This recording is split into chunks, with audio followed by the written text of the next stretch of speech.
बोलिए सदगुरुदेव भगवान की जय। सत्य सनातन धर्म की जय। द्वारिकाधीश की जय। मौनी अमावस्या महापर्व की जय। प्रिय बंधुओं, आज मौनी अमावस्या बड़ा शुभ दिन है। हमारे देश विदेश के सभी भक्तगण, साधु, सन्यासी, महामंडलेश्वर, शंकराचार्य एवं भारत के सभी श्रद्धालु भक्तगण, सनातनी बंधु इलाहाबाद प्रयागराज तीर्थ में गंगा यमुना सरस्वती के संगम तट पे श्रद्धा भक्ति ज्ञान वैराग्य रूपी डुबकी लगाए। आप सभी भारतवासियों को बहुत बहुत हार्दिक शुभकामना मौनी अमावस्या के शुभ अवसर पर। आए आज श्रीमद् भागवत गीता के दूसरे श्लोक का 12वां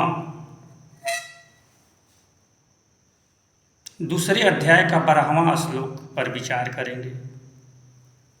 12 अंक आया है इसमें। 12 वर्ष पर महाकुंभ भी लगता है और संयोगवश 12वां श्लोक आप लोग के बीच। और इसका मुख्य टॉपिक है अमर तत्व और सनातन का दर्शन। बहुत सुंदर टॉपिक है। इसमें 12वां श्लोक आया है, भगवान कृष्ण कह रहे हैं, न त्वेवाहं जातु नासं न त्वं नेमे जनाधिपाः न चैव न भविष्यामः सर्वे वयमतः परम्। अर्थात भगवान कृष्ण कह रहे हैं कि हे अर्जुन, आत्मा नित्य है, इसलिए शोक करना अयुक्त है। वास्तव में न तो ऐसा ही है कि मैं किसी काल में नहीं था अथवा तू नहीं था अथवा ये राजा लोग नहीं थे, और न ऐसा ही है कि इससे आगे हम सब नहीं रहेंगे। भगवान कृष्ण यहाँ अर्जुन से कह रहे हैं, बंधुओं जरा सोच कर बताओ, क्या आप पहले नहीं थे या मैं नहीं था? बहुत बार तुम्हारा आपका भी जन्म हुआ है, मेरा भी हुआ है। तुम अपने पूर्व जन्मों की बात को नहीं जानते हो। भगवान कृष्ण कह रहे हैं कि तुम पूर्व जन्मों की बातों को नहीं जानते हो, मैं जानता हूँ। बद्रीनाथ में आप लोगों को, बद्रीनाथ में गुरुदेव ने बताया भी है कि वहाँ नर नारायण पर्वत पर भगवान कृष्ण जो है नारायण के रूप में और अर्जुन जो हैं नर के रूप में तपस्या कर रहे हैं। प्रिय बंधु, दोनों सगे भाई हैं, नर और नारायण, लेकिन अर्जुन यह भूल गए। अर्जुन आप भूल गए हैं और वर्तमान जन्म के भाइयों को ही अपना भाई समझ रहे हैं। कृष्ण को समझ ही नहीं रहे हैं कुछ भी। इसलिए कृष्ण ने उनको याद दिलाने का यह उपक्रम कर रहे हैं कि क्या तुम समझ रहे हो कि इसके पहले तुम नहीं थे? या मैं नहीं था, समझा रहे हैं अर्जुन को भगवान कृष्ण। या ये राजा लोग नहीं थे, या बाद में भी नहीं रहेंगे। आप सब लोग भी महाभारत के समय थे, बुद्ध महावीर और राम के समय में थे, और आज के समय में भी हैं, और आने वाले समय में भी रहेंगे। लेकिन अर्जुन पूर्व जन्मों को भूल चुका है। अर्जुन पूर्व जन्मों को भूल चुका है। जितने पीछे छोड़ दिए जन्म, उनकी चिंता ही नहीं कर रहे हैं, सोच ही नहीं रहे हैं। वर्तमान जन्म को पकड़े बैठा है, उसके विषय में सोच कर मर रहा है। उसके विषय में पंडित की तरह बात कर रहा है। इसलिए कृष्ण यहाँ जो कह रहे हैं, यह बात बड़ी सारगर्भिक है बंधुओं। कृष्ण की बात को समझने के लिए अब थोड़ा ध्यान अब देना होगा, क्योंकि अर्जुन संभवतः मौन हो गया है, चुप लगा दिया है, मौन हो गया है,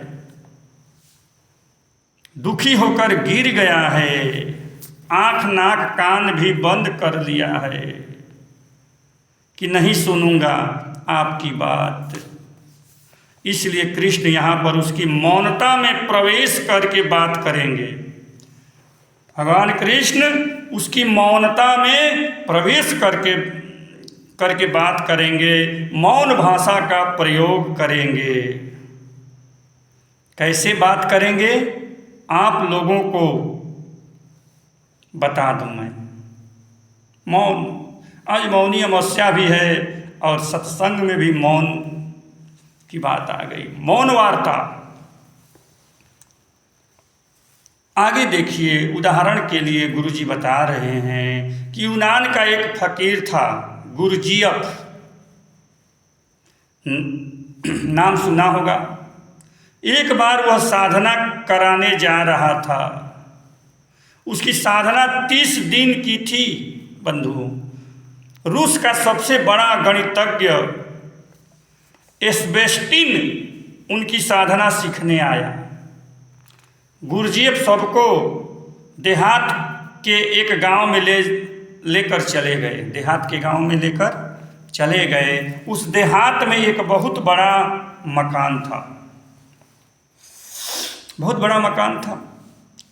उस मकान में उसने सभी 30 साधकों को बंद कर दिया। 30 थे, 30 साधकों को बंद कर दिए, एक तरफ से कैद कर दिया और कहा कि मेरी साधना शुरू हो गई।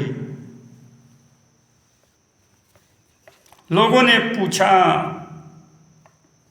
क्या साधना है?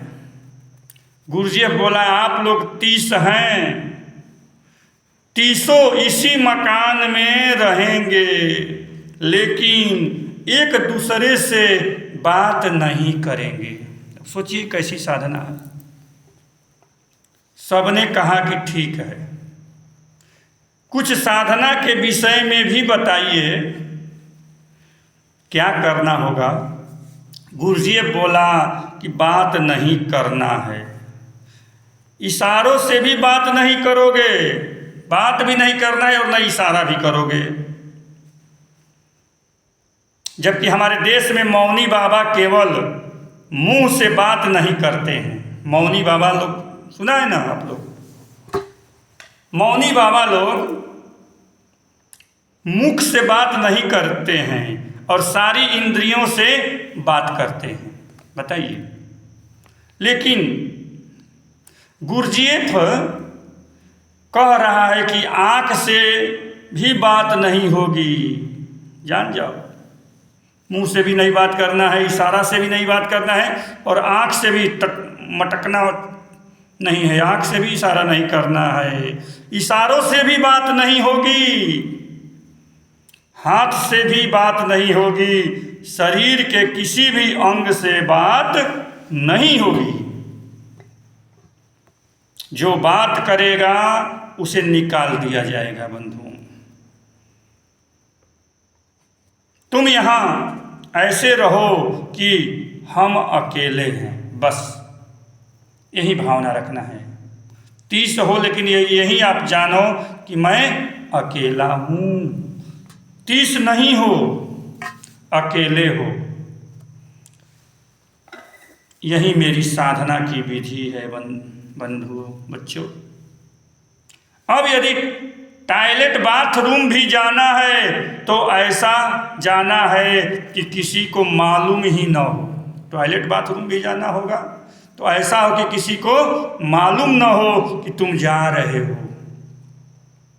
दूसरा कोई जरा भी डिस्टर्ब न हो, ध्यान देना होगा।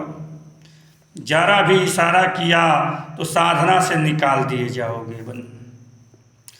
30 दिन की तुम्हारी यही साधना है। तुम अचरज करोगे कि 15 दिन में 27 लोगों को निकाल दिया गया।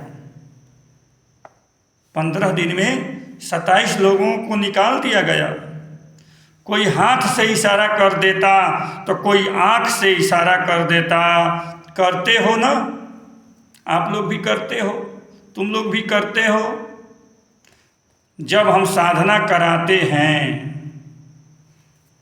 गुरु जी जब साधना कराते हैं तो हाथ इधर उधर हिलाते हो, और कुछ नहीं तो कागज कलम उठा लोगे, लिख कर बोलोगे। मुंह से भले नहीं बोलोगे लेकिन लिख कर बोलोगे। तो 15 दिन में 27 आदमियों को निकाल दिया गया। अंत में केवल 3 लोग बचे। इसमें एक एस्बेस्टीन भी था। इसलिए हम कहते हैं कि सबके लिए साधना नहीं है बंधुओं। साधना सबके लिए नहीं है। हमको भी दिक्कत होती है साधना में जब कोई खुजलाने लगता है। गुरु जी बता रहे हैं कि हमको भी दिक्कत होती है कि जब साधना गुरु जी कराते हैं तो कोई हाथ खजुलाने लगता है, कोई गोड़ खजुलाने लगता है, कोई खांस देता है, खांसी आ जाती है, कोई कुछ और हरकत करने लगता है। पिछले साल जो है बद्रीनाथ में गुरु जी साधना करा रहे थे। शरीर से बाहर निकलने की साधना करा रहे थे गुरु जी, हमारे सदगुरु स्वामी कृष्णानंद जी महाराज। शरीर से कैसे बाहर निकला जाता है, वो टेक्निक करा रहे थे, साधना करा रहे थे। और गुरु जी ने कहा कि शरीर से निकल जाओ। एक साधक निकल गया, कहा कि अब आएंगे ही नहीं। शरीर से निकल गया, कहा कि अब नहीं आएंगे गुरु जी। अब जो यहाँ आए हैं वे कहते हैं कि बाहर निकलेंगे ही नहीं।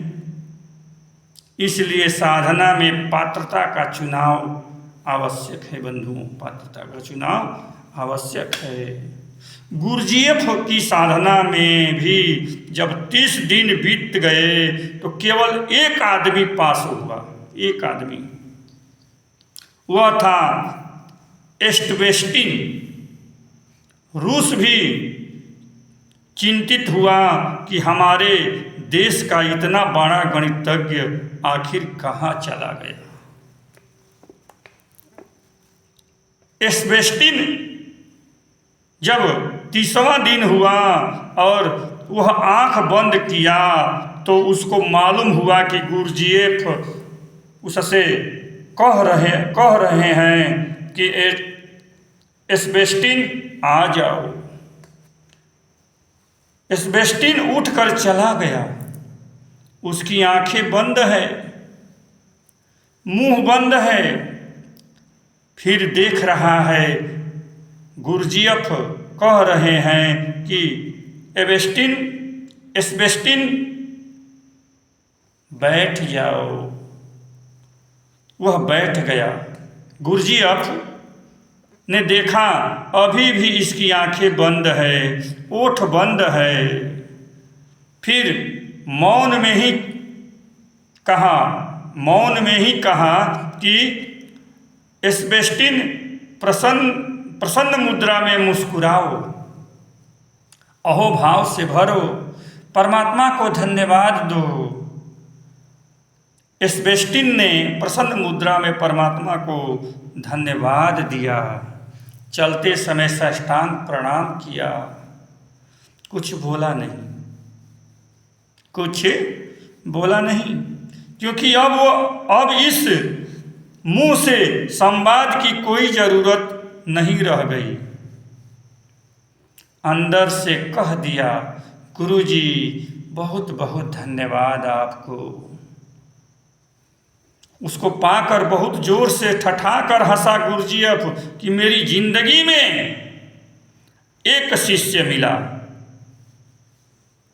वह तुम हो सेबेस्टियन, वो तुम हो। उसे अंक में भर लिए गुरुजीएफ भर लिए अंक में और उसे विदा कर दिया। इसलिए गुरुजी कहते हैं कि साधना सबके बस की बात नहीं है। तुम लोग भी कहते हो कि हमको यह बताइए वह बताइए। गुरुजी से लोग बोलते हैं कि यह बताइए वह बताइए, यह मंत्र वह मंत्र, यह मंत्र बताइए वह मंत्र बताइए। हम जो देना चाहते हैं, गुरुजी जो देना चाहते हैं, वह नहीं जानते हो। अपनी शर्तों पर जानना चाहते हो। जैसे यहाँ अर्जुन जो है अपनी शर्तों पर जानना चाहता है, कृष्ण अपनी शर्तों पर बताना चाहते हैं। इसलिए बंधुओं, इस गीता में और अष्टावक्र गीता में अंतर है। श्रीमद् भागवत गीता में और अष्टावक्र गीता में अंतर है। जनक बहुत पहुँचे हुए विद्यार्थी हैं, अष्टावक्र को मेहनत ही नहीं करनी है। अष्टावक्र जी को मेहनत नहीं करनी है। एक झटका दिया नहीं कि जनक उपलब्ध हो गए। लेकिन यहाँ शिष्य असिद्ध है, यहाँ पर शिष्य असिद्ध है, अरिजु है, अरिजु है। और कृष्ण परम वेता हैं, परम तत्व की चोटी पर बैठे हैं भगवान कृष्ण। एक जमीन पर नीचे बैठा है और एक ब्रह्मांड के शिखर पर कितना हाथ नीचे से ऊपर खींचे। यह कृष्ण के साथ विचित्र विडंबना है बंधुओं। इसलिए अब जब अर्जुन जाकर रथ में बैठ गए हैं, तब जब अर्जुन रथ में बैठ गए हैं, वह तपस्वी हैं। अर्जुन तपस्वी हैं, मौन की कला जानते हैं। ऐसी बात नहीं है, मौन की कला जानते हैं। अब कृष्ण को यहाँ से मौन संवाद करना होगा, मौन संवाद करना होगा। मौन संवाद यदि नहीं होता तो गीता के 18 अध्याय के 700 श्लोक कहने में कम से कम बंधुओं उस दिन तो युद्ध का श्री गणेश नहीं होता,